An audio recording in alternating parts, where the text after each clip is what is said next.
A Werewolf Shifter Romance, written by Amelia Hart. Chapter 1. Blood in the Rain. The rain came down in sheets, turning the narrow country road into a river of darkness. Natalie Brooks gripped the steering wheel tighter, her knuckles white against the worn leather. The windshield wipers beat a frantic rhythm, but they were losing the battle against the downpour. She should have left the clinic earlier. Should have listened when Dr. Preston Ward suggested she head home before the storm hit. But Mrs. Henderson's cat had needed emergency surgery, and Natalie had never been good at saying no when an animal was suffering. 3 years as a widow had taught her many things, but walking away from creatures in pain wasn't one of them. Her phone buzzed in the cup holder. She glanced down briefly, saw her neighbor Patricia's name on the screen, and smiled despite her exhaustion. The 72-year-old woman had probably just put Zoe to bed and was texting to confirm everything went smoothly. Patricia had been a godsend since James died, the kind of neighbor who showed up with casseroles and offers to babysit without being asked. Natalie made a mental note to pick up those butter cookies Patricia loved from the bakery tomorrow as thanks. The headlights caught something in the road ahead. Something large. Natalie's foot slammed on the brake, and the car hydroplaned sickeningly before coming to a stop, mere feet from what looked like a massive white shape sprawled across the asphalt. "What in the world?" she breathed, hands shaking as she threw the car into park. Every instinct screamed at her to drive around it, to get home to Zoe, to not get involved. But years of veterinary training overrode common sense. She grabbed her phone and the flashlight from the glove compartment, then stepped out into the storm. The rain soaked through her scrubs in seconds, plastering her brown hair to her face. She raised the flashlight, and her breath caught in her throat. It was a wolf, but not like any wolf she had ever seen in textbooks or documentaries. This animal was enormous, easily the size of a sturdy pony, with fur so purely white it seemed to glow even in the darkness. Blood matted its coat, spreading in dark pools that the rain couldn't wash away fast enough. Natalie approached slowly, her veterinary training warring with her survival instincts. Wolves weren't native to this part of the country, and certainly not wolves of this impossible size. But the creature was breathing, shallow and labored, and she could see deep wounds across its flank and shoulder. "Easy," she whispered, though she wasn't sure if she was talking to the wolf or herself. She knelt beside the massive animal, noting the unnatural angle of one leg and the glint of something metallic embedded in the wounds. Bullets. Someone had shot this animal multiple times. The wolf's eye cracked open, revealing an iris of the most startling silver gray she had ever seen. Not amber, not gold like a normal wolf, silver, shot through with veins of darker color that seemed almost black. Intelligent eyes that tracked her movements with an awareness that made the hair on the back of her neck stand up. "I'm going to help you," Natalie said softly. "But you need to not bite me, okay?" The wolf made no sound, but something in that strange gaze seemed to acknowledge her words. Impossible. Wolves didn't understand English. Yet this one continued to watch her with uncanny focus. She ran back to her car, mind racing through options. She couldn't take it to the clinic. Dr. Ward would have 1,000 questions she couldn't answer, and animal control would be called immediately. An animal this size, this unusual, would be euthanized or sent to some government facility. The thought made her chest tight with unexpected protectiveness. Her car trunk held her emergency veterinary kit, some old blankets, and a length of rope. It would have to be sufficient. She pulled out everything useful, then spent the next 20 minutes rigging a makeshift sled from the blankets and rope. The wolf remained eerily still, those silver eyes tracking her every movement. Getting the animal onto the sled took every ounce of her strength. It had to weigh at least 300 pounds, far heavier than any wolf should be. Sweat mixed with rain as she dragged, pulled, and maneuvered the massive body. By the time she had the wolf loaded into her SUV, the back seats folded down to accommodate its length, Natalie was shaking with exhaustion. She drove home in a daze, taking back roads to avoid any traffic cameras or curious neighbors. Her small house sat at the end of a long gravel driveway, isolated by choice and by circumstance. After James died, the isolation had felt like protection. Now it felt like providence. The garage door opener sounded impossibly loud in the storm's relative quiet. She backed in carefully, then stood for a long moment, hands on her hips, staring at the unconscious wolf in her car. "What are you doing, Natalie?" she muttered to herself. "You have a 5-year-old daughter sleeping upstairs. You're bringing a predator into your home." But those wounds needed immediate attention. The blood loss alone would kill the animal within hours if left untreated, and something about those intelligent silver eyes haunted her. This wasn't just an animal. Something about it felt different, important. Though she couldn't explain why. The unfinished basement had been James's project, meant to be a home office before the accident took him. Now it was just a concrete room with exposed ceiling beams, a few storage boxes, and a utility sink. It would have to do.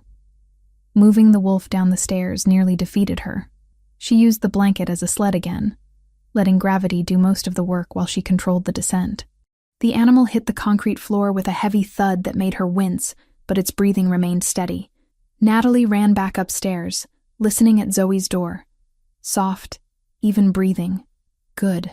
She grabbed her veterinary kit from the hall closet, along with every towel she could find, and returned to the basement, locking the door behind her. She dragged the heavy tool chest tight against the door frame and set the rubber wedges under the jamb. It wasn't pretty, but it would buy her seconds if the impossible woke violent. Under the harsh fluorescent lights, the wolf looked even more impossible. Its fur was too perfect, its size too large, its features too symmetrical. She had treated hundreds of animals in her 7 years as a veterinary nurse, but this creature defied every natural rule she knew. She pulled on latex gloves and got to work. The wounds were deep but clean, consistent with gunshot injuries, but when she used tweezers to extract the first bullet, she dropped it immediately with a gasp. The metal was hot, almost burning, and it left her gloved fingers tingling with strange energy. Silver. The bullets were silver. "Who shoots a wolf with silver bullets?" she whispered, staring at the gleaming metal in the surgical tray. Silver was expensive, impractical for hunting, unless the shooter believed in old legends about werewolves and silver. The thought was absurd. Werewolves weren't real. This was just an unusual wolf, possibly a genetic anomaly or an escaped exotic pet. The silver bullets were just coincidence, maybe someone's idea of a joke or superstition, but her hands burned where the silver had touched them, even through the latex gloves. She switched to forceps with rubber grips and worked more carefully, extracting 5 more bullets from various wounds. Each one caused the same burning sensation, and by the time she finished, her hands ached with a strange pins and needles feeling that wouldn't fade. The wolf never moved, never made a sound. Its breathing grew stronger as she worked, cleaning wounds and applying antibiotic ointment. She had no way to properly stitch injuries this large, but she used butterfly bandages and medical tape, wrapping gauze around the worst areas. By the time she finished, dawn was breaking through the small basement windows. Natalie sat back on her heels, exhausted and filthy, staring at her impossible patient. The wolf's breathing had evened out, its massive chest rising and falling steadily. She had done everything she could. She looked around the basement, noticing for the first time that the animal could easily escape if it woke. The small windows were at ground level. The stairs led directly to the main house where Zoe slept. Panic fluttered in her chest. Using the same rope from earlier, she fashioned a crude restraint around the wolf's uninjured front leg, tying it securely to an exposed pipe near the utility sink. It wouldn't hold if the animal truly wanted to break free, but it might slow it down long enough for her to react. Natalie stood, swaying slightly with exhaustion. Her scrubs were ruined, covered in blood and mud. Her hands still tingled strangely from the silver bullets. And in her basement lay a wolf that shouldn't exist, breathing steadily despite injuries that should have killed it. She climbed the stairs slowly, locking the basement door behind her. In the kitchen, she scrubbed her hands raw under scalding water, watching pink-tinged water circle the drain. Through the window above the sink, she could see Patricia's porch light still on. The older woman was an early riser, probably already making her morning tea. Upstairs, she stopped outside Zoe's room. The door was covered in crayon drawings, mostly of stick figure families with a notably absent father. Natalie eased it open, peeking inside. Her daughter lay sprawled across her twin bed, dark curls tangled across the pillow, one arm hugging her worn stuffed rabbit. She looked so small, so vulnerable, so utterly dependent on Natalie to keep her safe.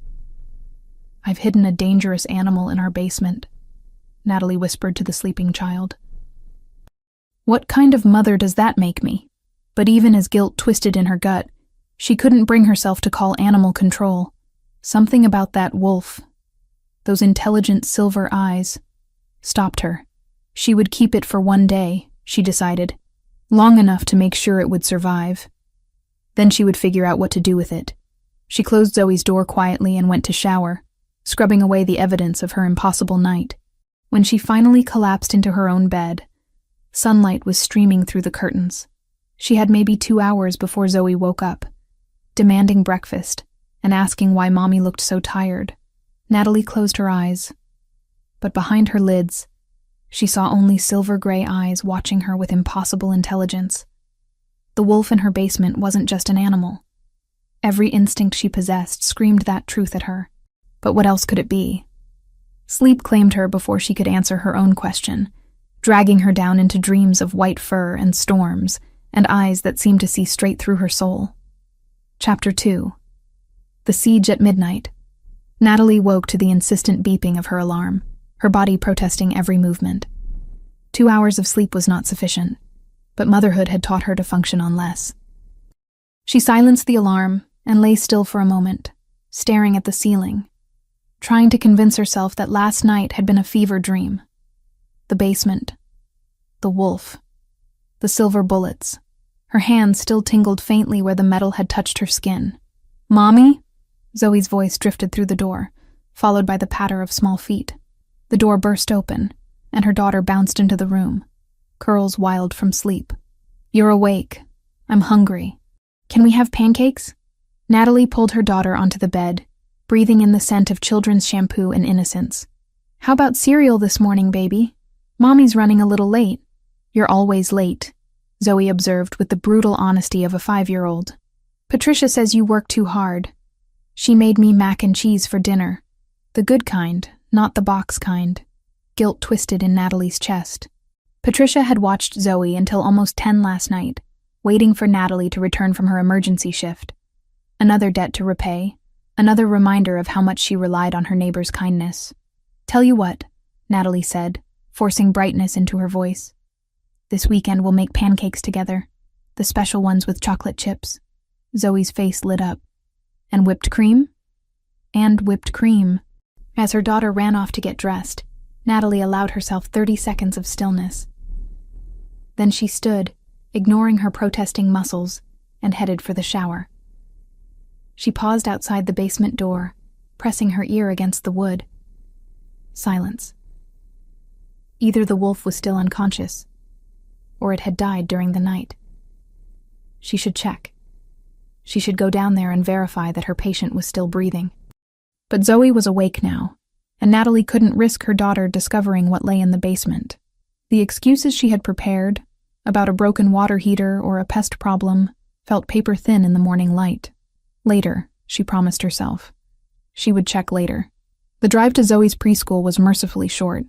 Her daughter chattered about her upcoming show and tell, about the friendship bracelet she was making, about how Lucy from her class had said that having a dead daddy meant you were unlucky. Natalie's hands tightened on the wheel, but she kept her voice calm as she explained that Lucy was wrong, that having loved someone was never unlucky, even if they had to leave too soon. "Do you think Daddy watches us from heaven?" Zoe asked as they pulled into the parking lot. "Every single day," Natalie replied, hoping it was true. She kissed her daughter's forehead, watched her run toward the building with her unicorn backpack bouncing, then sat in the car for a long moment before starting the engine again. The veterinary clinic was a 15-minute drive, housed in a converted farmhouse that Dr. Preston Ward had owned for 30 years. Natalie loved the place, loved the smell of antiseptic and animal fur, loved the satisfaction of healing creatures who couldn't speak their pain.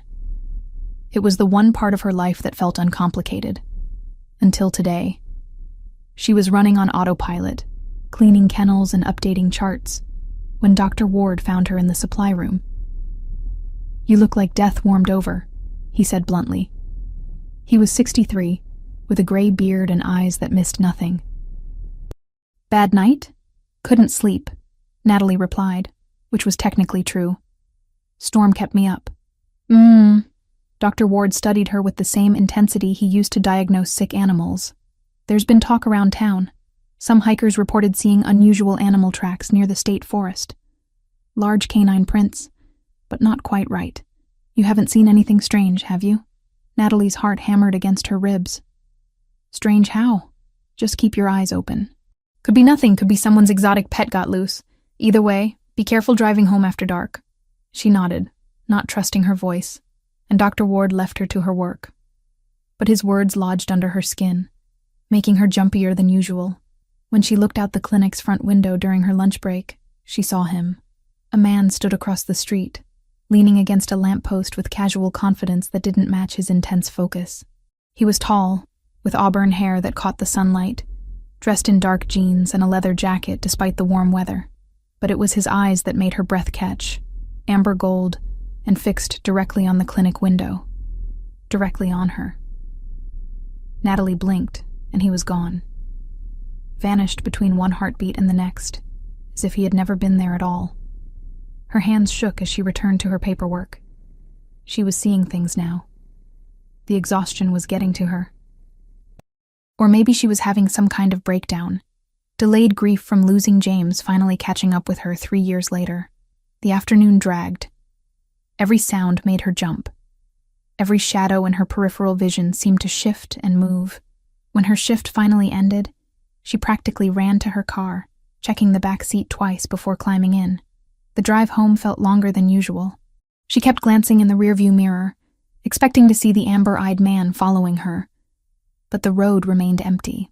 By the time she pulled into her driveway, her nerves were stretched taut. She had to check the basement.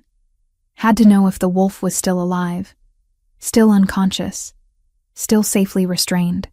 The house was quiet as she entered, setting her purse on the kitchen counter. She grabbed a flashlight from the drawer, took a deep breath, and unlocked the basement door. The stairs creaked under her weight. The fluorescent lights flickered to life, casting harsh shadows across concrete walls. And there, in the center of the floor where she had left a massive white wolf, lay a man. Natalie's flashlight clattered to the ground. He was naked, his body covered in fading scars that matched the injuries she had treated. The rope she had used to restrain the wolf was wrapped around his wrist, tied to the same pipe. Dark hair fell across his forehead. And even unconscious, his features held a harsh beauty that made her throat tight. "No," she whispered. "No, no, no. Where is the wolf? What did you do with the wolf?" But even as denial poured from her lips, her medical training was cataloging details. The scars on his shoulder matched the bullet wounds. The rope around his wrist was exactly where she had tied it. His breathing was steady, stronger than the wolf's had been. This was impossible. Humans didn't turn into wolves. Wolves didn't turn into humans. She was a woman of science, of education, of rationality, and yet, she backed toward the stairs, unable to tear her eyes away from the impossible man on her basement floor. Her foot hit the bottom step, and she turned, fleeing up the stairs and slamming the door behind her. She leaned against it, breathing hard, trying to make sense of what she had seen. The legends Dr. Ward had dismissed flashed through her mind. Werewolves, shapeshifters, creatures from stories meant to scare children. "I'm going insane," she said to the empty kitchen. "That's the only explanation. I'm having a mental breakdown," but her hand still burned from the silver bullets. And a man now lay where a wolf had been. She checked her phone. She needed to pick up Zoe in 20 minutes, needed to function normally, to be a mother, to not fall apart. She could figure this out later, after Zoe was safe in bed, after she had time to think. The drive to the preschool passed in a blur. Zoe bounced into the car, excited about the finger painting she had made. Natalie praised it, asked about her day, made all the right noises while her mind screamed with questions. At home, she made dinner on autopilot. Chicken nuggets and apple slices, Zoe's favorite. She read 3 books at bedtime instead of the usual one, delaying the moment when she would be alone with her thoughts. When her daughter finally fell asleep, clutching her stuffed rabbit, Natalie kissed her forehead and whispered a prayer she wasn't sure she believed in anymore. Please keep her safe. Please let this all make sense. She was sitting at the kitchen table, staring at nothing, when Zoe screamed. Natalie was up the stairs in seconds, bursting into her daughter's room. Zoe sat upright in bed, eyes wide with fear, pointing at the window. There are dogs outside, Mommy. Big dogs. So many big dogs. Natalie's blood turned to ice. She pulled back the curtain and felt the world tilt. They were everywhere. White wolves, massive and otherworldly, surrounding her property in a perfect circle. Their eyes glowed in the darkness, dozens of them, watching the house with uncanny intelligence. They moved in synchronized patterns, like soldiers at attention, their presence radiating menace and purpose. It's okay, baby, Natalie heard herself say, though nothing about this was okay. They're probably just passing through. Let's go downstairs. She scooped Zoe up, blanket and all, and carried her down to the living room. She set her daughter on the couch, turned on the television to a children's show, then went through the house checking every lock on every door and window. Her hands shook as she pulled curtains closed, as if fabric could protect them from whatever those creatures were. The knock came at exactly midnight. 3 sharp raps that echoed through the house. Natalie positioned herself between the front door and Zoe, who had fallen asleep on the couch. Who's there? Ma'am, I need to speak with you. The voice was male, calm, and carried an undertone of authority that made her spine straighten automatically. My name is Connor Reed. I believe you have someone who belongs to us. I don't know what you're talking about. Her voice came out steadier than she felt. Please leave my property. I can smell him, Connor said, still calm. We've been tracking him for 2 days. We know he's here. We need to take him somewhere safe, for his protection and yours. Natalie pressed her back against the door. I'm calling the police. A pause. Then, that would be unwise. Please, ma'am, just open the door. We don't want trouble. Then leave. She heard him sigh, heard footsteps retreating. For a moment, she thought he had actually given up. Then the back door handle rattled. Stop! A voice roared from somewhere inside the house, and Natalie's heart nearly stopped. That voice was too loud, too commanding, vibrating with power that made her bones ache. Connor, stand down! That's an order! The rattling ceased immediately. Natalie stood frozen, Zoe stirring behind her, and tried to understand what was happening. The voice had come from the basement. The man in her basement had just saved her, or claimed her, or something she couldn't begin to comprehend. And outside, an army of white wolves waited in the darkness, patient as death. Chapter 3. Impossible Truths. Natalie didn't move. Couldn't move. The voice from the basement had been commanding, absolute, the kind of tone that brooked no argument. And outside, the white wolves had gone perfectly still, as if waiting. Mommy? Zoe's sleepy voice cut through the paralysis. What's happening? Stay on the couch, baby. Natalie forced her legs to work, moving toward the basement door on instinct. She grabbed the largest kitchen knife from the block on the counter, the weight of it familiar in her hand. Don't move. I mean it, Zoe. Her daughter's eyes were wide, but she nodded, clutching her blanket tighter. The basement door was still locked. Natalie's hands trembled as she turned the key, the click sounding impossibly loud. She pushed the door open and descended 3 steps, just far enough to see the concrete floor below. The man stood there, leaning heavily against the wall. He had somehow found a pair of sweatpants that James had left behind, gray fleece that hung low on his hips. The rope dangled uselessly from his wrist where he had torn it free. His torso was bare, revealing a landscape of fading scars and hard muscle. Dark hair fell across his forehead, and when he looked up at her, those silver-gray eyes were completely lucid. Don't come down, he said, his voice rough from disuse. I won't hurt you. You saved my life. I owe you a debt I can never repay. What are you? The knife felt ridiculous in her hand, a child's toy against whatever he was. Where's the wolf? What did you do with it? Something that might have been pain crossed his features. I am the wolf. The wolf is me. We're the same. That's impossible. I know it seems that way. He stayed perfectly still, as if aware that any sudden movement would send her fleeing. But you saw me change. You know what you saw, even if your mind is trying to rationalize it away. Natalie's throat was tight. People don't turn into animals. It's not scientifically possible. The mass alone would violate conservation of energy, and the bone structure would have to completely reorganize, and yet here I am. His tone was gentle, almost apologetic. My name is Griffin Vale, and I need to tell you some things that will sound insane, but I swear to you every word is true. Mommy? Zoe's voice drifted down the stairs. Are you okay? Stay there. Natalie called back, panic rising. She couldn't let Zoe see this man, couldn't risk her daughter getting any closer to whatever impossibility stood in their basement. Watch your show. I'll be right back. The man outside, Griffin said quietly. Connor Reed. He's my second in command. He's not here to hurt you. He's here to protect me, because there are others who want me dead. The same ones who shot me with silver bullets and left me to die. I don't understand any of this. Natalie's voice cracked.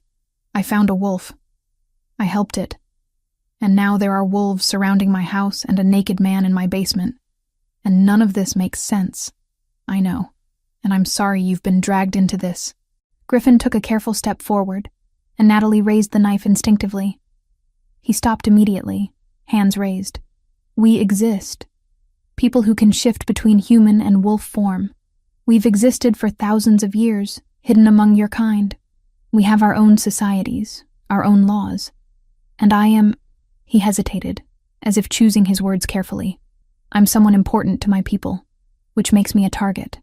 Werewolves, Natalie breathed. You're saying werewolves are real. We prefer shifters.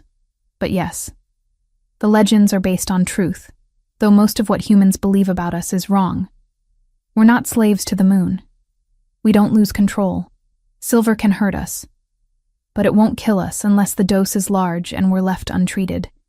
You removed the silver. You saved me. A crash from upstairs made them both freeze. Then Connor's voice, calm but urgent. Ma'am, I'm coming through the back door. Don't be alarmed. Your daughter is safe. But we need to talk. Now. No! Natalie bolted up the stairs, knife still in hand, but Connor was already inside. He stood in her kitchen, hands raised in a placating gesture, and Natalie's world tilted again. He was the man from outside the clinic. Auburn hair, amber eyes, leather jacket. Up close, she could see the otherworldly quality to him. The way he moved with fluid grace that was just slightly wrong. Get out of my house, she hissed, positioning herself between him and the living room where Zoe watched with wide, terrified eyes. Get out right now, or I'm calling the police. The police can't help you. Connor's voice was steady, but his eyes flicked toward the basement door. Your Majesty, are you well enough to come up here? This conversation would be easier face to face. Your Majesty? Griffin appeared in the doorway, still shirtless, moving carefully as if his body hadn't quite finished healing. When he entered the kitchen, Connor immediately dropped into a half bow, the gesture so natural it was clearly habit. Connor, you're scaring her, Griffin said quietly. Back off. We have a perimeter of 40 wolves, Connor replied, not moving.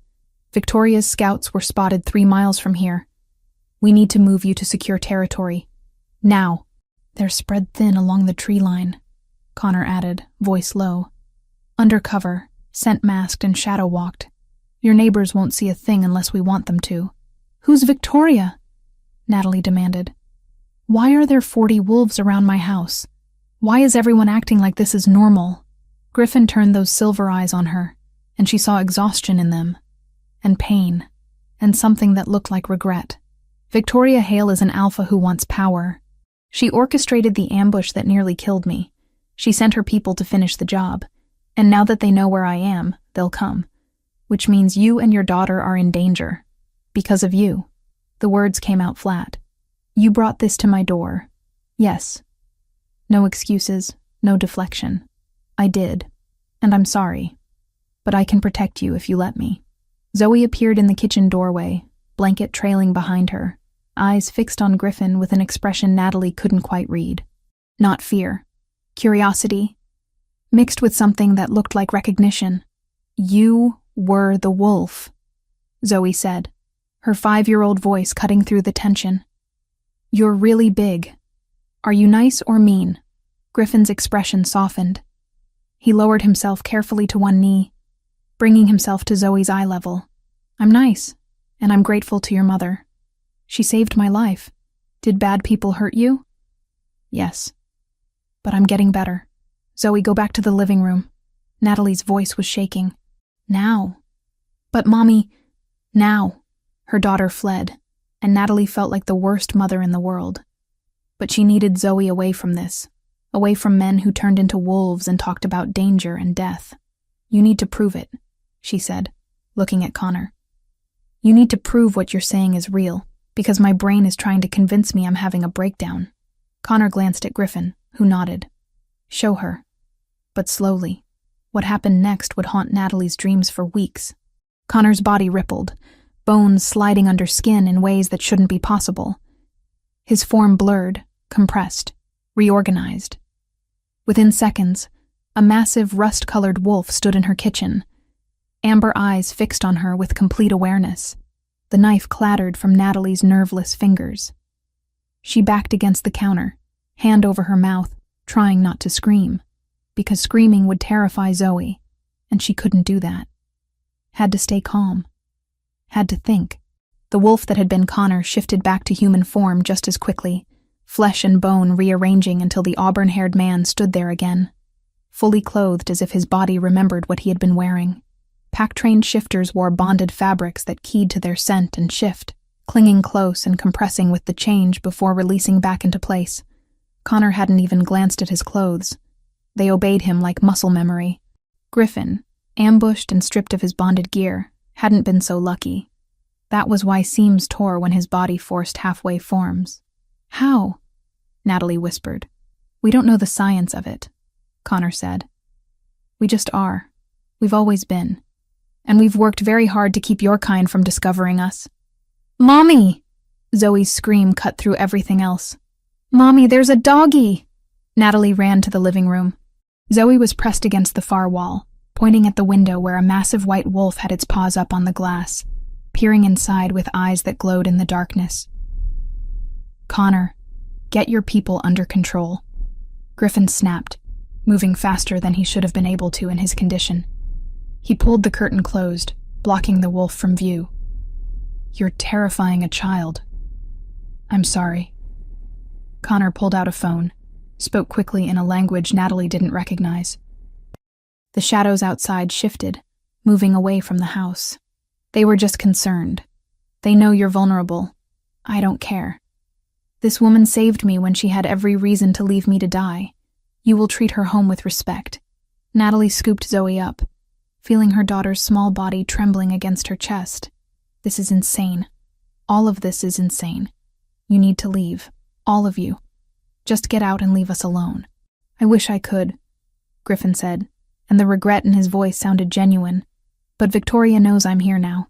She'll send more people, and they won't be as restrained as Connor's team. If you want your daughter safe, you need to let us help. By staying here, by bringing more danger, by giving me 3 days. Griffin met her eyes. 3 days to heal completely, to contact my people, to arrange secure transport. Then we'll be gone, and you'll never see us again.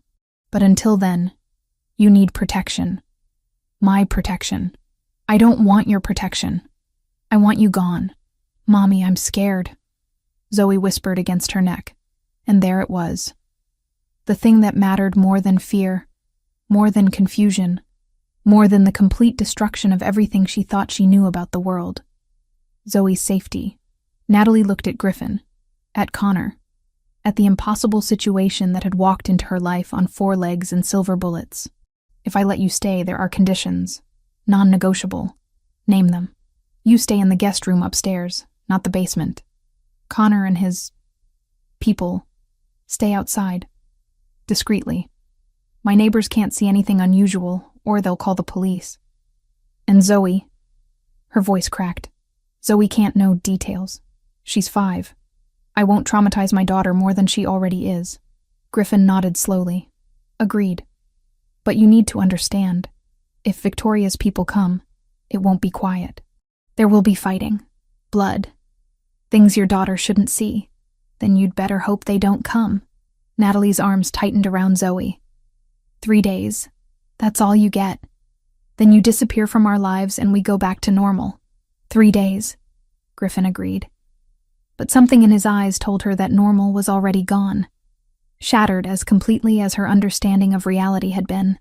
Connor stepped outside to organize the perimeter.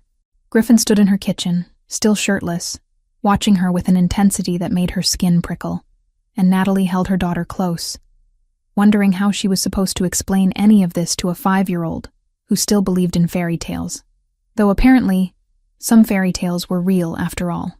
Chapter 4. Fragile Boundaries. The next 3 days passed in a strange limbo that Natalie would later struggle to describe. She went through the motions of normalcy, waking early to make breakfast, driving Zoe to preschool, working her shifts at the clinic, but nothing was normal. Nothing would ever be normal again. Griffin stayed in the guest room, as promised. He moved through her house like a ghost, silent and careful, always aware of where she and Zoe were. Natalie caught glimpses of him in her peripheral vision, standing at windows, watching the tree line where Connor's wolves maintained their invisible perimeter. Sometimes she would come downstairs in the morning to find him already awake, sitting at the kitchen table with a cup of coffee, silver eyes tracking her movements with an intensity that made her skin prickle. She had given him some of James's old clothes to wear. The shirts were slightly too small across the shoulders, the jeans a bit short, but they would suffice.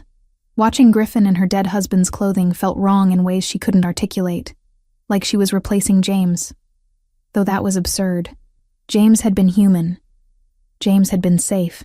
James had also left her alone with a 5-year-old daughter, and a grief so profound it still woke her some nights, gasping for air.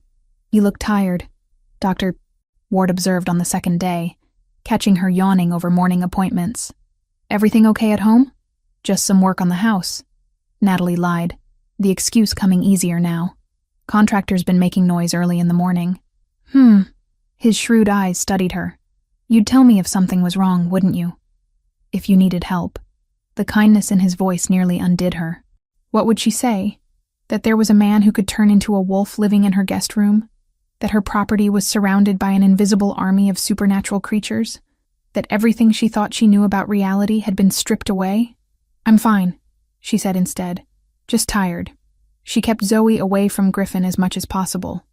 Her daughter asked questions, of course. Who was the man in their house? Why did he look sad? Could she show him her drawings? Natalie deflected with vague answers about a friend who needed a place to stay, about grown-up problems, about how Zoe needed to stay in her own room at night. But children had a way of slipping past the best defenses. On the third night, Natalie was washing dishes when she heard Zoe scream. She dropped the plate she was holding, not caring as it shattered in the sink, and took the stairs 3 at a time. Zoe's door was open, light spilling into the hallway, and Natalie's heart stopped. Griffin sat on the edge of Zoe's bed, his large frame incongruous against the pink sheets and stuffed animals. Zoe was curled against him, her small hand clutching his shirt, her face pressed into his side. He was speaking softly, his deep voice carrying into the hallway. "And the wolf found the little girl crying in the forest," he said, his tone gentle in a way Natalie had never heard before. "She was lost and scared, but the wolf didn't hurt her. Do you know why?" "Why?" Zoe's voice was small, muffled against his shirt. "Because some wolves are protectors. They watch over children who are special, who have brave hearts even when they're afraid. And this little girl was very brave. She had been through hard things, but she kept being kind. So the wolf became her friend, and he promised that whenever she was scared, she could remember that somewhere out there, wolves were watching over her." Natalie stood frozen in the doorway, emotions warring in her chest. Fury that he had entered her daughter's room without permission. Terror at seeing Zoe so close to a predator. And underneath it all, something that felt dangerously close to gratitude, because Zoe's breathing had evened out, her small body relaxing against Griffin's solid presence. "Is that true?" Zoe asked sleepily. "About the wolves. It's true," Griffin said softly. I promise. Griffin. Natalie's voice came out harder than she intended. A word. Now. He looked up, meeting her eyes across the dim room. Something passed between them, an understanding or an acknowledgement. He eased away from Zoe, who had already drifted back to sleep, her fingers still tangled in her stuffed rabbit's ears. In the hallway, Natalie kept her voice low but furious. I said to keep your distance from her. She was having a nightmare. Griffin's tone was calm, but she could see tension in the set of his shoulders. I heard her crying. You were downstairs with the water running. I just wanted to help. By telling her fairy tales about wolves? By making her think you're safe? I am safe. For her, at least. His silver eyes held hers. Natalie, I would die before I let harm come to your daughter. You saved my life. That creates a debt among my people. A sacred one. Your family is under my protection now, whether you want it or not. I don't want your protection. I want you gone. 2 more days. Then I'll be strong enough to travel, and you'll never see me again. He turned toward his own room, then paused. But for what it's worth, your daughter has a kind heart. You've raised her well, despite everything she's been through. After he left, Natalie checked on Zoe one more time. Her daughter slept peacefully, a small smile on her lips, one hand reaching out as if holding on to something invisible, something that felt like safety. Natalie retreated to the kitchen, poured herself a glass of wine she didn't really want, and tried to steady her shaking hands. The house was quiet around her, but she could feel Griffin's presence upstairs, could almost sense the wolves moving in the darkness outside. She was clearing away the broken plate when he appeared in the doorway, silent as a shadow. Can we talk? Griffin asked. Really talk? Without anger or fear? Natalie wanted to say no, wanted to send him away, maintain the walls she had built. But exhaustion won out. She gestured to the kitchen table, and they sat across from each other like 2 people pretending this was a normal conversation. Why did you save me? Griffin asked quietly. When you found me on that road, you could have kept driving, should have kept driving. Why didn't you? The question had been haunting her for days. Natalie stared at her wine glass, watching the liquid catch the light. I don't know. Instinct, maybe. I'm a veterinary nurse. I see suffering animals and I fix them. That's what I do. Even when those animals might be dangerous? Even then. She met his eyes. 3 years ago. My husband died in a car accident. Sudden. Unexpected. One moment he was kissing me goodbye, heading to work. The next, police were at my door. There was nothing I could do. I couldn't save him. I couldn't even say goodbye. Griffin's expression softened. I'm sorry. When I saw you bleeding on that road, something in me just snapped. Here was a creature dying, and this time I could do something. This time I wasn't helpless. She laughed bitterly. Stupid, right? Risking everything for a wolf that turned out to be a man who's brought danger to my door. Not stupid. Human. Griffin reached across the table, then stopped, his hand hovering between them. Among my people, we believe that debts of life are the most sacred bonds that exist. You saved me when you owed me nothing. That means something. It means I would burn the world before I let harm touch you or Zoe. Why would anyone want to hurt you? The question had been burning in her mind. You said Victoria wants power. What kind of power? Griffin leaned back, and for the first time since she'd met him, he looked almost vulnerable. My people have existed in shadows for thousands of years. We have our own territories, our own laws. And like your kind, we have those who cling to old ways and those who want change. I'm trying to reform things. Give rights to shifters who've been treated as lesser. End practices that are brutal. And Victoria doesn't agree? Victoria believes in the old hierarchy. Strength above all. The weak serve the strong, and humans are prey. His jaw tightened. She wants to overthrow me and return to traditions that should have died centuries ago.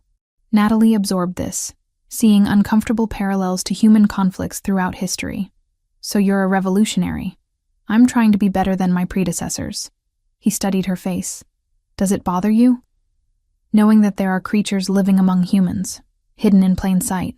3 days ago, I would have said you were insane. Now? She shook her head. I don't know what I believe anymore. My entire understanding of reality has been shattered. Reality is bigger than most humans imagine. More dangerous. More beautiful. Griffin's eyes held hers. You're handling it better than most would. Most humans who discover us either go mad or have to have their memories adjusted. Adjusted? There are ways. Magic, some call it, though it's more like manipulation of perception. Making people forget what they've seen, rationalize the impossible. He paused. I could arrange that for you if you wanted. After I leave, someone could come and erase the last 3 days from your memory. You'd never remember the wolf, never remember me. You'd go back to believing the world was simple and safe. The offer hung between them, tempting and terrifying, to forget, to unknow what she now knew, to protect Zoe from nightmares about monsters that were real. No, Natalie heard herself say. I don't want to forget. Why not? She couldn't fully articulate the answer. Something about refusing to hide from truth, no matter how uncomfortable. Something about the way Griffin looked at her, like she was strong rather than broken. Something about how, for the first time since James died, she felt truly alive. Before she could find words, Griffin winced, his hand going to his shoulder where the worst bullet wound had been. He rolled his shoulder experimentally, and Natalie saw tension in his jaw. You're still in pain, she observed. Let me look at it. It's healing. Shifters heal fast. Let me look anyway. I'm a nurse, remember? Professional curiosity. After a moment's hesitation, Griffin pulled off James's borrowed shirt. Natalie's breath caught, but not from the scars. His torso was a landscape of hard muscle and fading injuries, yes, but what struck her was the absolute wholeness of him. 3 days ago, he'd been dying. Now, the wounds were pale pink lines that looked weeks old rather than days. This is impossible, she whispered, reaching out to touch his shoulder before she could stop herself. His skin was warm under her fingers, and she felt him go very still. The tissue regeneration alone would require... She didn't finish the sentence, because as she watched, Griffin picked up a paring knife from the counter and drew it across his palm. Blood welled up, bright red against his skin. What are you doing? Natalie grabbed his hand, but Griffin held it steady, showing her. The cut was healing before her eyes, skin knitting back together in a matter of seconds, until only a faint pink line remained. Then even that faded. How? She couldn't stop staring. The cellular regeneration, the speed, the complete lack of scarring. It defies everything I know about biology. Griffin's lips curved into the first real smile she'd seen from him. You're not afraid. You're fascinated. I'm a scientist. This is... She traced where the cut had been, feeling the smooth, unbroken skin. Do all shifters heal like this? Most. Though speed varies based on the injury and our strength. He was watching her with an intensity that made her aware of how close they were standing, of her fingers still wrapped around his hand. You're different from most humans. They see monsters. You see puzzles to solve. Is that bad? No. His voice had dropped, become rougher.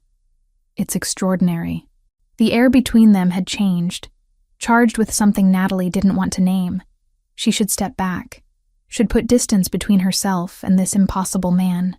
But she found herself frozen, caught in those silver eyes that saw too much. Her phone buzzed, shattering the moment. Patricia's name flashed on the screen, reminding her that the world still existed beyond this kitchen, beyond Griffin's magnetic presence. I should take this, Natalie said, stepping back. Her hand felt cold without his warmth. Patricia checks on us sometimes. Griffin nodded, pulling his shirt back on, and Natalie answered the phone. Patricia was just confirming their afternoon plans for Zoe, her familiar voice a lifeline to normalcy. When Natalie hung up, Griffin had moved to the window, staring out at darkness where his wolves prowled. One more day, he said quietly. Then I'll be gone, and you can go back to your normal life. But as Natalie climbed the stairs to her own bed, she wondered if normal was even possible anymore, and more troubling. She wasn't sure she wanted it to be. Chapter 5. When shadows strike, the fourth morning dawned gray and heavy, clouds pressing down like a weight. Natalie woke to an empty house. Griffin having left before sunrise with a note on the kitchen counter. Gone with Connor to scout perimeter. Back by noon. Stay inside. She crumpled the note, frustration warring with an emotion she refused to name. This was supposed to be his last day. Tomorrow he would leave, taking his impossible world with him. She should be relieved. Instead, she felt hollow. At the clinic, Dr. Ward was unusually tense. He pulled her aside during morning rounds, his weathered face creased with concern. "Natalie, I need you to be careful. What's wrong? Strange things happening around town. Mrs. Carter's dogs won't stop barking at night. Bill Henderson swears he saw something large moving through his property after dark, and there's been talk of strangers hanging around, asking questions." His eyes were sharp. "You haven't noticed anything unusual near your place?" Natalie's throat went dry. "What kind of strangers?" "Just be vigilant. Lock your doors. Maybe stay with Patricia for a few nights if you're nervous." He squeezed her shoulder paternally. "I worry about you and Zoe out there alone." The words followed her through her shift.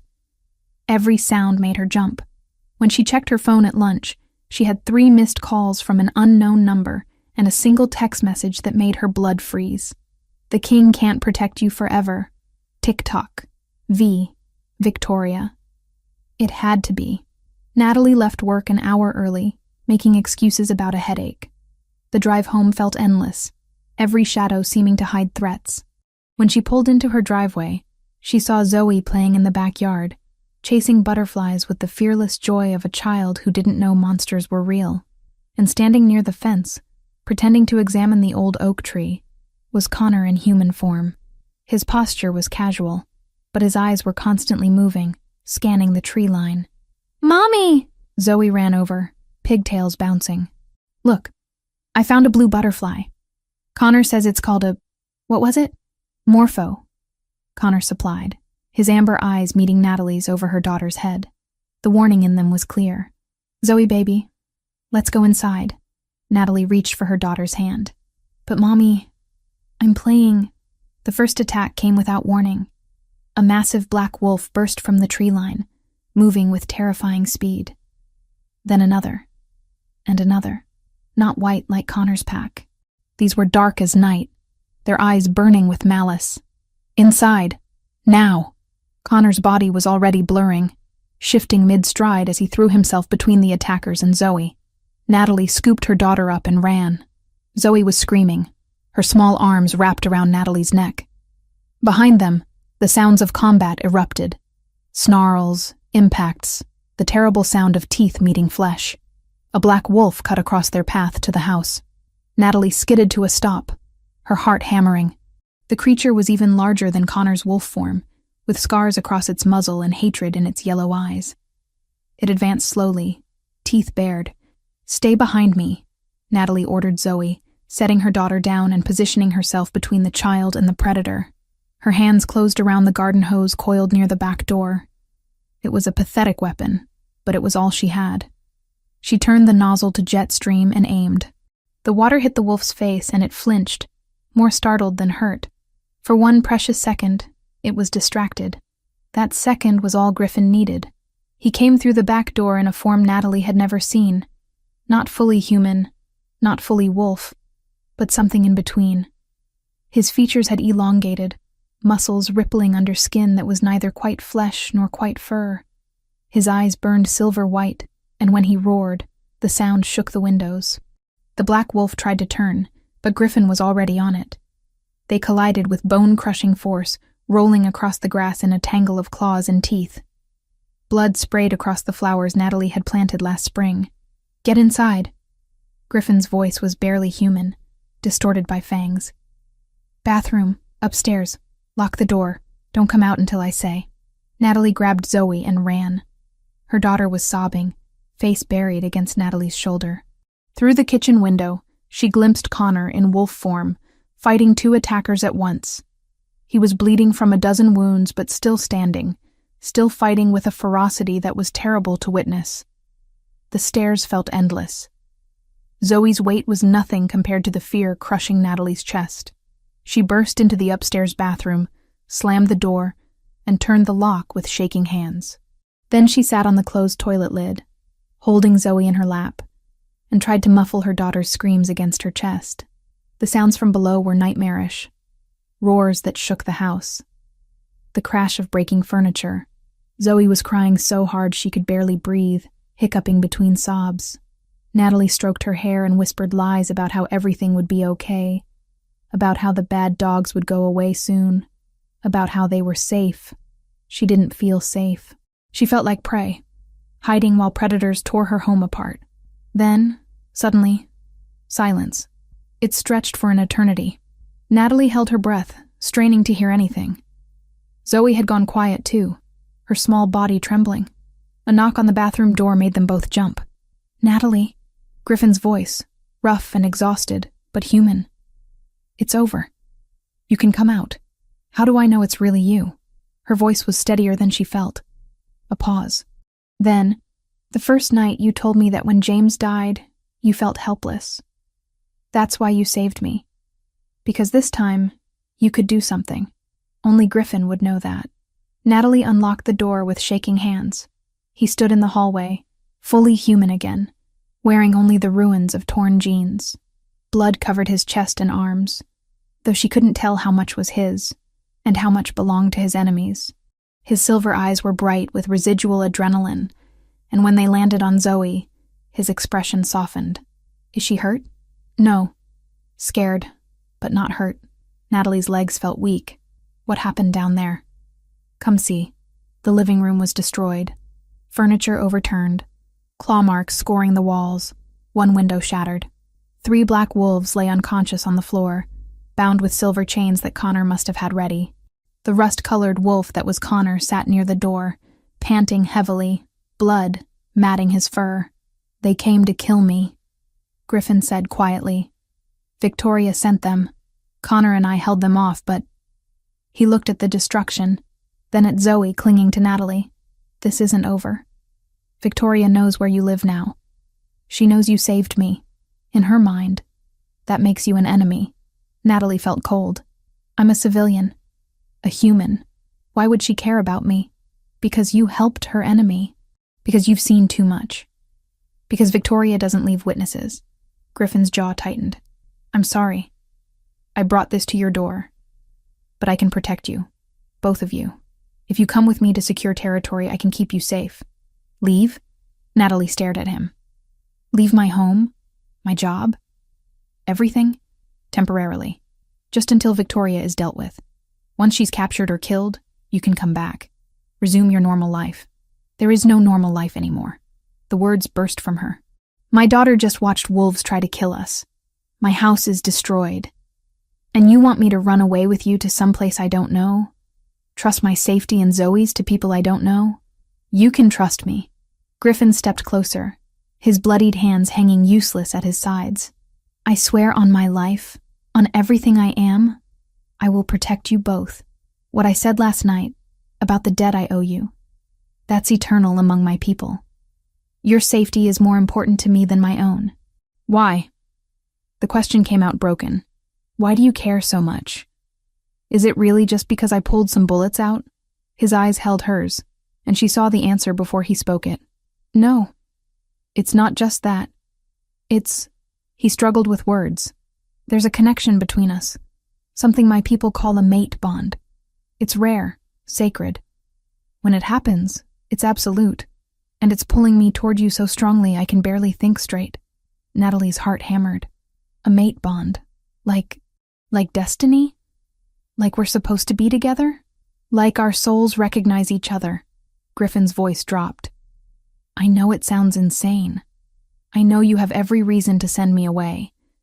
But from the moment I woke up in your basement and saw you standing there, afraid, but still willing to help a monster, something in me just knew. You're mine. And I'm yours, whether either of us wants it or not." Connor shifted back to human form behind them, blood still dripping from multiple wounds. "Your Majesty, we need to move. Victoria's people will report back. She'll send more." But Natalie barely heard him. She was staring at Griffin, at this impossible man who had turned her world upside down in 4 days, who claimed she was his destiny. Who was asking her to abandon everything she knew? I need time to think, she heard herself say. This is too much, too fast. Time is something we don't have. Griffin's expression was desperate. Natalie, please. I can feel her out there. Feel the danger closing in. If you stay here, if you try to pretend this isn't happening, she will kill you. And Zoe. And I can't, his voice cracked. I can't lose you. Not when I just found you. Zoe tugged on Natalie's sleeve. Mommy, I don't like the bad dogs. Can Uncle Griffin make them go away? The innocence in her daughter's voice broke something in Natalie's chest. Zoe didn't understand mate bonds or destiny or ancient feuds. She just knew she was scared and wanted protection. And Griffin was offering that. At what cost? Natalie didn't know. But as she looked at the destroyed room, at Connor's wounds, at Griffin's desperate silver eyes, she realized she was out of options. How long? She asked quietly. How long would we have to stay in this secure territory? I don't know. Weeks, maybe months. However long it takes to end Victoria's threat. Months. Months away from her home, her job, her life. Months of trusting these people. This man. With everything she had left. I need to make a phone call, Natalie said finally. To Dr. Ward, to Patricia, to tell them something. Griffin nodded, relief flickering across his features. Tell them it's a family emergency, that you'll be away for a while. Connor can help arrange the details. As Natalie climbed the stairs to make her calls, Zoe's hand clasped tightly in hers. She wondered if she was making the right choice, or if she was walking straight into a different kind of cage. But behind her, she felt Griffin's eyes following her progress, felt that strange pull he'd described. The mate bond, he called it. Destiny. And maybe, despite everything, that was exactly what she'd been running from all along. Chapter 6. The Impossible Choice. The drive to Patricia's house felt surreal. Zoe sat in the back seat, clutching her stuffed rabbit, unusually quiet after the attack. Natalie's hands were white-knuckled on the steering wheel, her mind racing through the conversation she'd had with Griffin 30 minutes earlier. I need you to take Zoe for a few days, she said, as Patricia opened the door, the older woman's face immediately creasing with concern. What's wrong? You look terrible, dear. Family emergency. My sister is in the hospital out of state. I need to go right away, and I can't take Zoe. The lies came easier now, each one adding weight to her chest. Please, Patricia. I wouldn't ask if it wasn't urgent.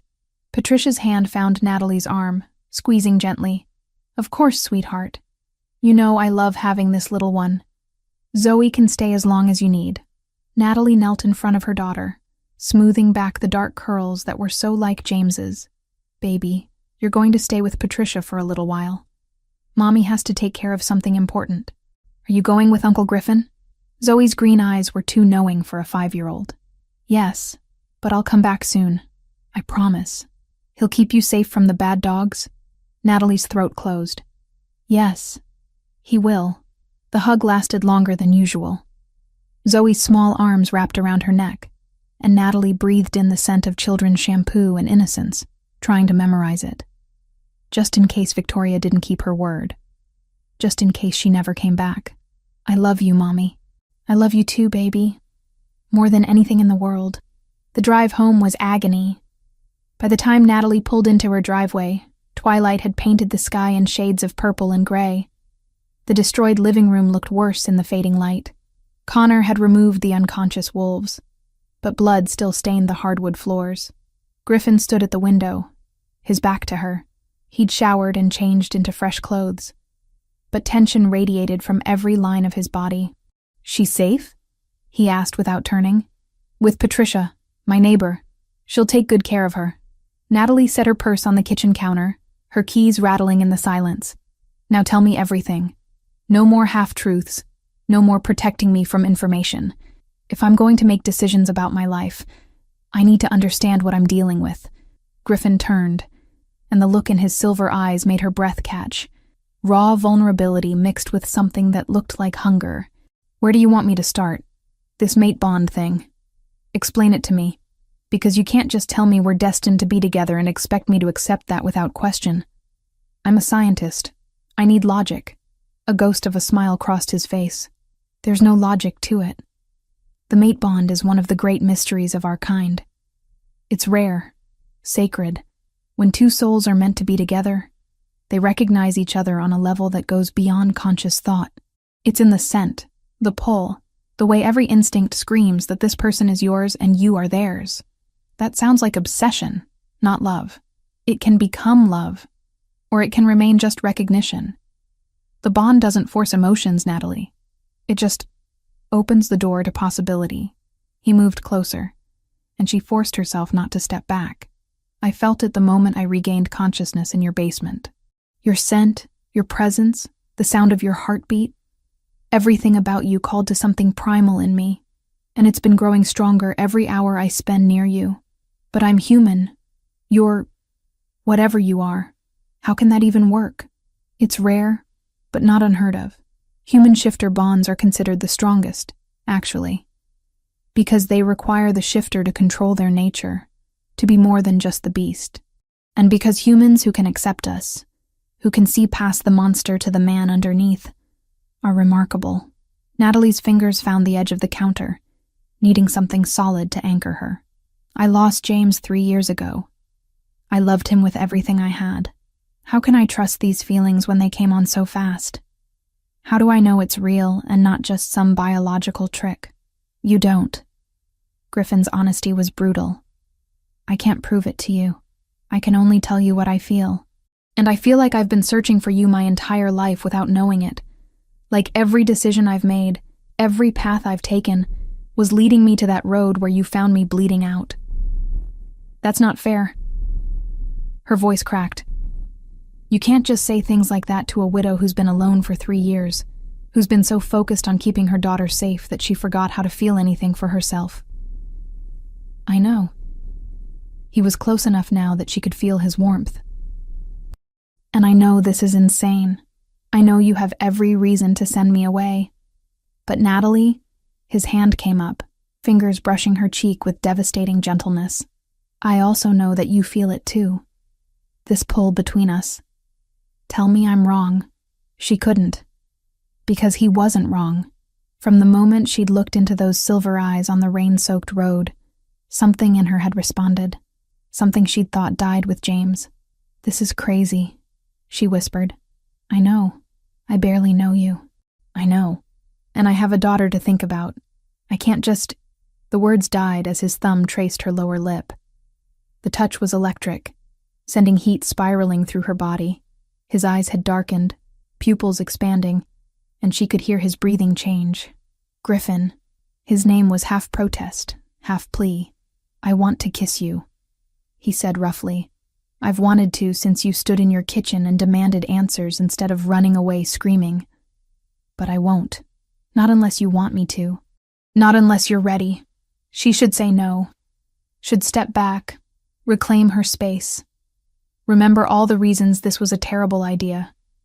But her body had different plans. She swayed forward, drawn by gravity or destiny, or simple human need for connection. His lips were a breath from hers when Connor's voice cut through the moment. Your Majesty, we have a problem.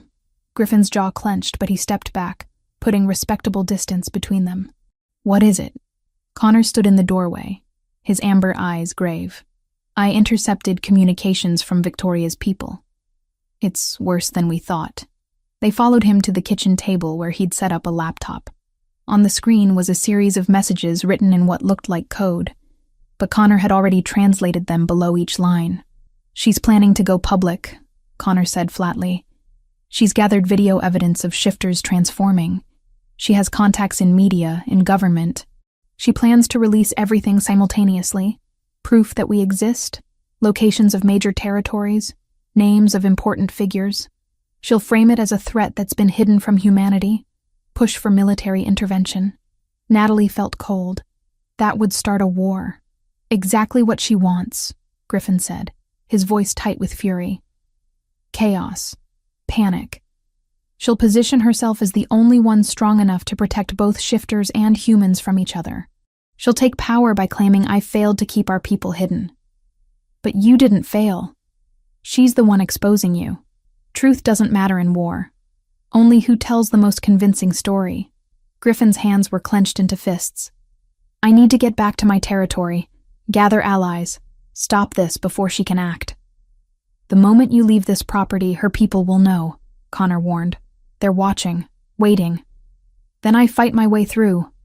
You're still healing, and she has numbers.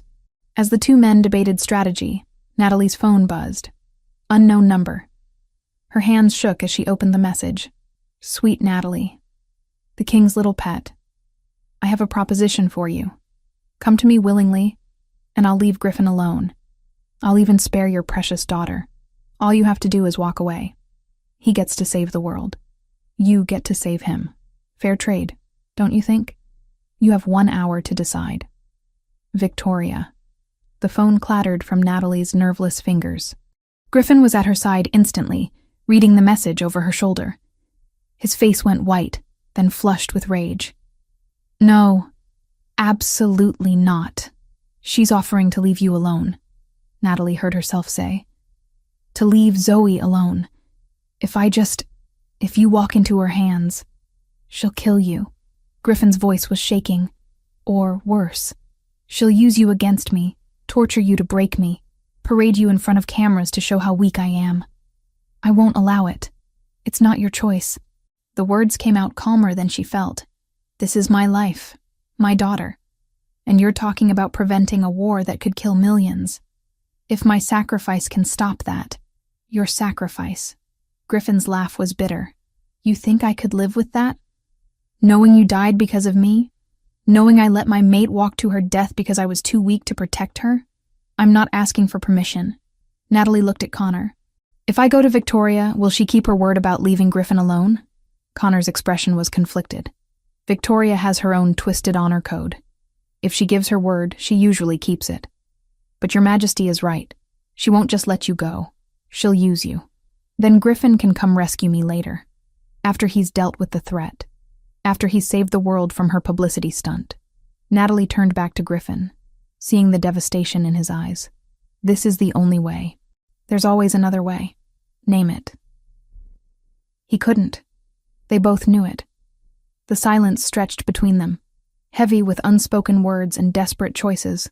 Finally, Griffin's shoulders slumped. When he looked at her, his eyes were bright with unshed tears. If you do this, I need you to promise me something. What? That you'll fight. That you'll survive. That you won't give up. Because I swear on everything I am, I will come for you. I will tear apart anyone who hurts you. And I will bring you home. I promise. Her voice was steady, though her heart was breaking. But you have to promise me too. Promise you'll protect Zoe.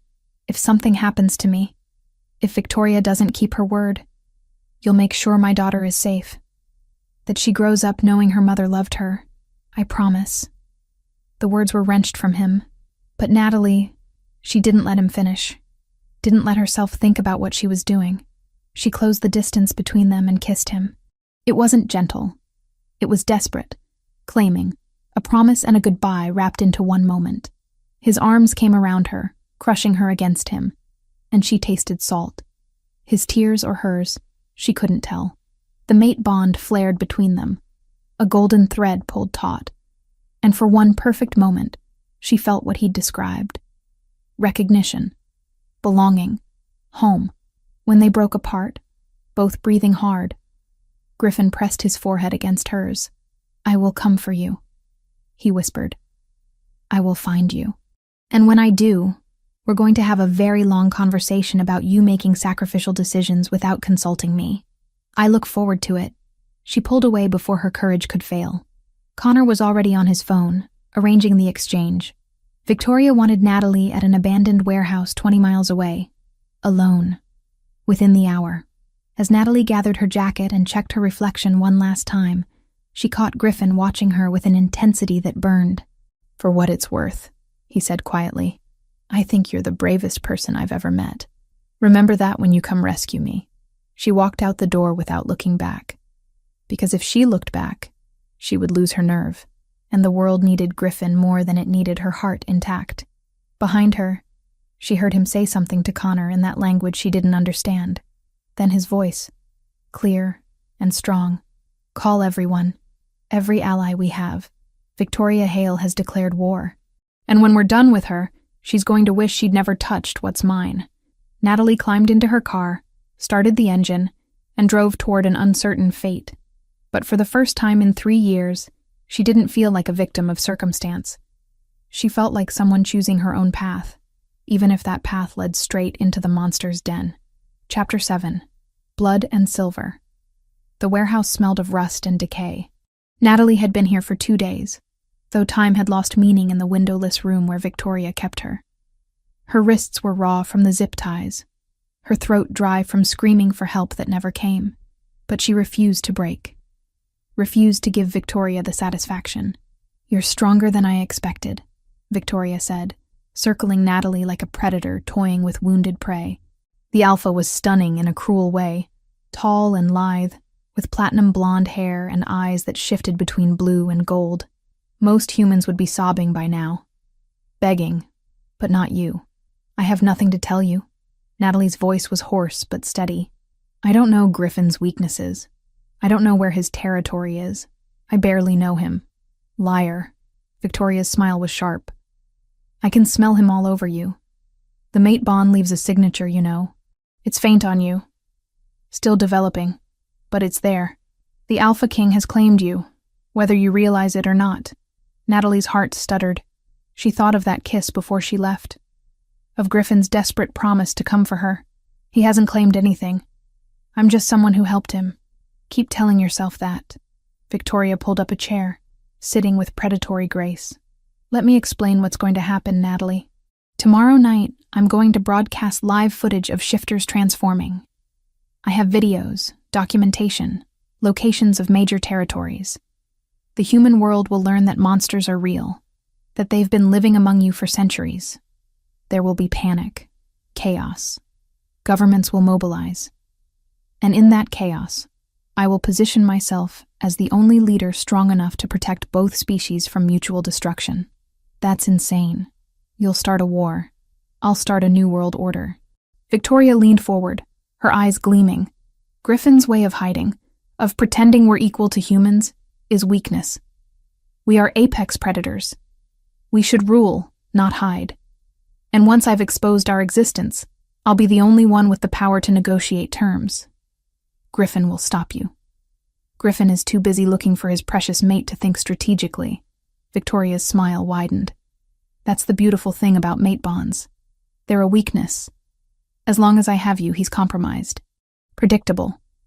He'll make mistakes trying to save you, and those mistakes will cost him everything. Natalie's mind raced. She had to warn Griffin somehow, had to find a way to escape.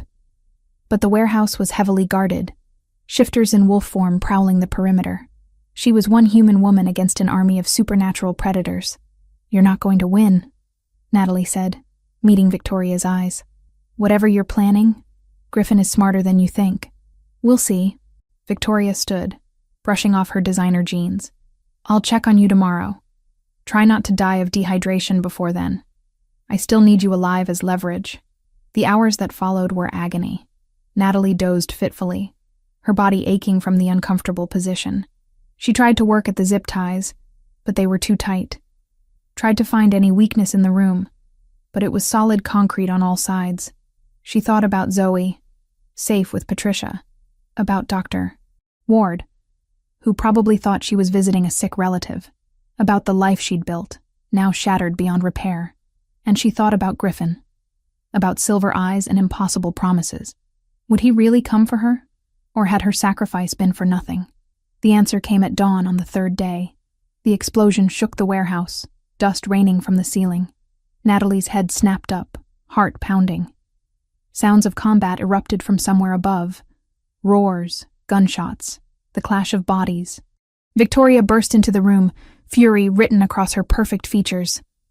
"He actually came. The fool actually came." She grabbed Natalie by the hair, yanking her to her feet. Natalie bit back a scream as Victoria produced a silver knife, pressing it against her throat. "Let's go greet your king, shall we?" They emerged into a scene from a nightmare. The main warehouse floor was a battlefield. White wolves, Connor's pack, fought against Victoria's black-furred fighters. Blood stained the concrete. Bodies, both human and wolf, lay scattered. And in the center, two figures faced each other in human form. Griffin looked like vengeance incarnate. His clothes were torn and bloody, a gash across his cheek still healing. But his silver eyes burned with focused rage as he stared at Victoria. Behind him, Connor stood ready in human form, holding silver chains that gleamed in the dim light. "Let her go, Victoria." Griffin's voice carried absolute command. "This is between you and me. Leave the human out of it." "The human?" Victoria laughed, dragging Natalie forward with the knife still at her throat. Natalie felt the blade bite, felt warm blood trickle down her neck. She stopped being just a human the moment you bonded with her. "She's your weakness now, Griffin. Your fatal flaw. If you hurt her, there won't be a corner of this world where you can hide from me." Bold words from someone in no position to make threats. Victoria's grip tightened. "Here's what's going to happen. You're going to stand down, order your wolves to retreat, and then you're going to publicly acknowledge me as the rightful ruler of our kind. Do that, and maybe I'll let your little mate live." Natalie saw the conflict in Griffin's eyes, saw him actually considering it, and she realized with crystal clarity that he would do it, would sacrifice everything to save her, just like she'd sacrificed herself to save him. That couldn't happen. She wouldn't let it. The self-defense class she'd taken 5 years ago, back when James was still alive and the world made sense, had taught her one move for exactly this situation. It required timing, courage, and acceptance that she might die in the attempt. Natalie stopped struggling, letting her body go limp as if she'd fainted. Victoria's grip shifted, trying to hold her up, and in that split second of distraction, Natalie acted. She drove her elbow back into Victoria's stomach with all her strength. The knife sliced deeper into her throat, but Victoria's grip loosened. Natalie dropped, rolling away, one hand pressed against her bleeding neck. Griffin moved like lightning. He was on Victoria before she could recover, his partially shifted form driving her to the ground. They became a blur of motion, claws and teeth and inhuman strength. Victoria fought back with equal savagery, but Griffin had rage on his side. The mate bond driving him to protect what was his. "Connor, now!" Griffin roared. Connor moved in with the silver chains. Victoria tried to shift fully to escape, but Griffin pinned her in that vulnerable in-between state. The chains wrapped around her wrists, neck, ankles. The silver burned on contact, smoke rising from her skin. She screamed, thrashing, but Connor held firm. "It's over," Griffin said, breathing hard. He remained crouched over Victoria, making sure she couldn't escape. "You're going to face the council. Face justice for what you've done." "Justice?" Victoria spat blood. "You're weak, Griffin. A weak king with a weak mate. This changes nothing. Others will rise. They'll finish what I started." "Let them try." Griffin signaled to 2 of his wolves, who dragged Victoria away, still bound in silver. Then he was moving, crossing the distance to Natalie in 3 strides. "Don't move," he commanded, kneeling beside her. His hands were gentle as they assessed the knife wound on her throat. "It's not as deep as it looks. You're going to be okay." "Did we win?" Natalie's voice was weak, thready. "We won." Griffin pulled off his torn shirt, pressing it against her neck to staunch the bleeding. "You insane, brave, infuriating woman. You could have died. So could you. That was the point." She tried to smile, but her vision was blurring. "Did I mention I took a self-defense class once? I'm going to have a very long talk with you about your heroic tendencies." But his voice was shaking, and when she focused on his face, she saw tears tracking through the blood and dirt. "Don't ever do that again. Don't ever sacrifice yourself for me. Can't promise that." Her hand found his, fingers intertwining. The mate bond flared between them, warm and golden and alive. "You'd do the same for me." "That's different." "How?" "Because I'm—" He stopped, jaw clenching. "Because I can't lose you. Not when I just found you. Not when I haven't even told you that I love me." The words were barely a whisper. Griffin's eyes met hers, silver and devastated and full of truth. "Yes, I love you. This mate bond, this connection. It's not just biology or destiny. It's you. The woman who saves wounded creatures in storms, who protects her daughter with everything she has, who faces down alphas without flinching. I love you, Natalie Brooks, and that terrifies me more than any war ever could. Good, she managed, because I think I love you too, which is completely insane, given we've known each other less than a week. The best things always are. Connor appeared above them, phone in hand. Your Majesty, we need to move. Victoria had tech set up to stream video if something happened to her. I've disabled it, but we need to do damage control. And Natalie needs medical attention. Griffin gathered her into his arms, standing with ease despite his own injuries. Get our people out. Secure all of Victoria's equipment. And someone call my medical team. I want them waiting when we arrive. As they moved through the warehouse, Natalie caught glimpses of the aftermath. Victoria's forces had been captured or fled. Griffin's wolves were tending to their wounded. It looked like something from a war zone, because that's exactly what it had been. Zoe, Natalie said suddenly, panic cutting through her exhaustion. I need to call Patricia. Check on Zoe. Already done, Griffin assured her. Connor sent someone to verify her safety hours ago. She's fine, playing with Patricia's cats and asking when Mommy will be home. Relief flooded through her, so intense it made her dizzy. Or maybe that was blood loss. Either way, she let her head rest against Griffin's chest, listening to his heartbeat, and allowed herself to believe that maybe, possibly, everything would actually be okay. What happens now? She asked as they emerged into morning sunlight. Griffin looked down at her, and despite the blood and exhaustion, he smiled. Now we go home. We heal, and we figure out what it means to be mates in a world that's about to get a lot more complicated. Sounds perfect. And as Connor loaded them into a waiting vehicle, as the adrenaline began to fade and reality set in, Natalie realized she meant it. Her life would never be simple again. But with Griffin's arms around her, and the mate bond singing between them, maybe simple was overrated anyway. Chapter 8. Where We Belong. 6 weeks after Victoria's capture, Natalie sat in Griffin's territory for the first time.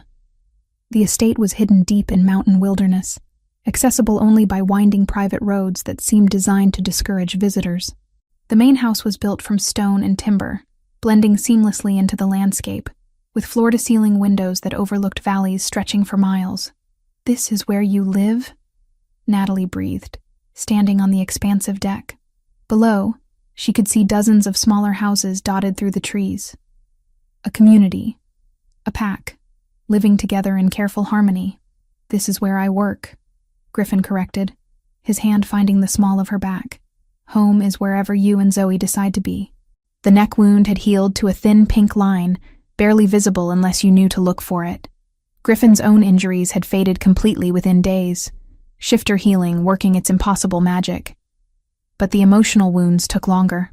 Natalie still woke some nights gasping, remembering Victoria's knife. Still jumped at sudden movements.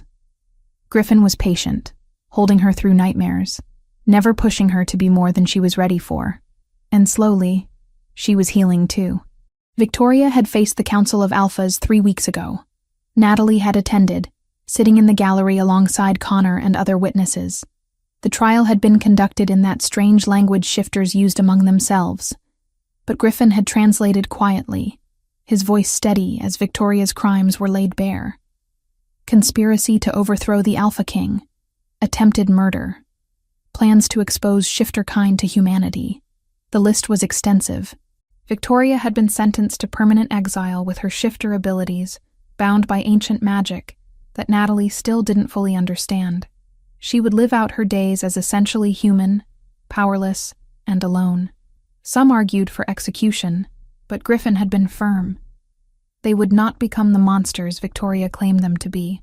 You're thinking too loud, Griffin said, pulling Natalie from her thoughts. I can feel your anxiety through the bond. The mate bond had grown stronger since the warehouse. She could sense his emotions now, a constant thread of warmth at the back of her mind. Sometimes it was overwhelming. Other times, it was the most comforting thing she'd ever experienced. I'm thinking about what happens next, she admitted. I've been back at work for 2 weeks. Dr. Ward accepted my explanation about the family emergency. But he's not stupid. He knows something happened. And Zoe keeps asking when Uncle Griffin is coming to visit again. Then maybe it's time we had that conversation. Griffin turned her to face him, his silver eyes serious. About what you want. What kind of life you can live with. I've been thinking about that. Natalie had endlessly, during quiet moments at the clinic or late at night when Zoe was asleep. I don't want to give up my human life. My job, my home, my neighbor who makes terrible casseroles and watches Zoe when I need help. That's who I am. I know, but I also can't pretend this didn't happen. Can't pretend I don't feel this connection to you. Can't ignore that there's a whole world of people who need help, who live in shadows because they're different. She took a breath. I want both. Is that possible? Griffin's smile was slow and genuine. I've been designing something. Want to see? He led her to his office where blueprints covered a massive desk. Natalie leaned over them, recognizing her property's layout, but with additions. A new structure behind her house, large and professional. A veterinary clinic, Griffin explained. Specialized and private. You'd treat shifters who can't risk exposure by going to regular facilities. Injuries from fights, complications from silver exposure, things that human vets wouldn't understand. You'd be bridging two worlds, using your skills to help people who desperately need it. Natalie's throat went tight. You designed this? Connor helped. He's annoyingly good with architecture. Griffin pointed to another section. And this would be an addition to your house. Extra security, reinforced safe room, proper medical supplies. You and Zoe would be protected, but you'd still be home, living your life. And you? I'd visit. Stay when you want me to. Go back here when duty calls. His hand covered hers on the desk. I'm not asking you to leave your world, Natalie. I'm asking if I can share it with you. The answer had been building for weeks. Maybe from the moment she'd found a dying wolf on a rain-soaked road. Yes. But on one condition. Name it. We do this right. No secrets from Zoe. She's 5, but she's smart, and she deserves to know the truth about who you are. About this world. Natalie met his eyes. And we honor James. I loved him. That doesn't disappear just because I love you too. I would never ask it to. Griffin's voice was rough with emotion. James made you who you are. He gave you Zoe. I'll honor his memory for the rest of my life, because without him, you wouldn't be the woman I fell in love with. Natalie kissed him then, pouring everything she couldn't say into the gesture. The mate bond flared between them, golden and warm and right. They were interrupted by Connor clearing his throat from the doorway. Your Majesty, the council is asking when you'll formalize the mate bond. They're getting insistent. Let them wait, Griffin said without looking away from Natalie. This happens on our timeline, not theirs. But Natalie was curious. Formalize how? There's a ceremony, Griffin explained. Ancient ritual that binds mates before witnesses. It's symbolic, mostly. The bond already exists. But it's tradition, and it would make certain political matters easier. Political matters meaning they'd stop questioning whether a human can be the Alpha King's mate. Something like that. He looked almost embarrassed. I've made it clear that your status isn't up for debate. But shifters are traditional. A ceremony would solidify your position, make it official in ways they understand. Natalie thought about her small house, about Zoe sleeping peacefully in her room, about the life she'd built from grief and determination. Then she thought about Griffin, about impossible mate bonds and second chances at happiness. Let's do it, she said. But small, private, just the people who matter. The ceremony happened 2 weeks later under a full moon. Natalie wore a simple white dress, nothing like a wedding gown. Zoe stood beside her in a purple sundress, holding a basket of wildflowers and taking her role as flower girl with serious 5-year-old dignity. Griffin's pack formed a circle around them, dozens of shifters in human form bearing witness. Connor stood as Griffin's second, and Patricia had come too, sworn to secrecy and handling the revelation of shifters with surprising grace. I've lived 72 years, Patricia had said when Griffin explained. Nothing surprises me anymore. Besides, I always knew that boy was special. The ritual itself was conducted in the shifter language, ancient words that carried weight beyond their meaning. Griffin spoke vows about protection, loyalty, and love. Natalie responded in English, her voice steady as she promised to stand beside him, to honor the bond between them, to build a life that bridged their two worlds.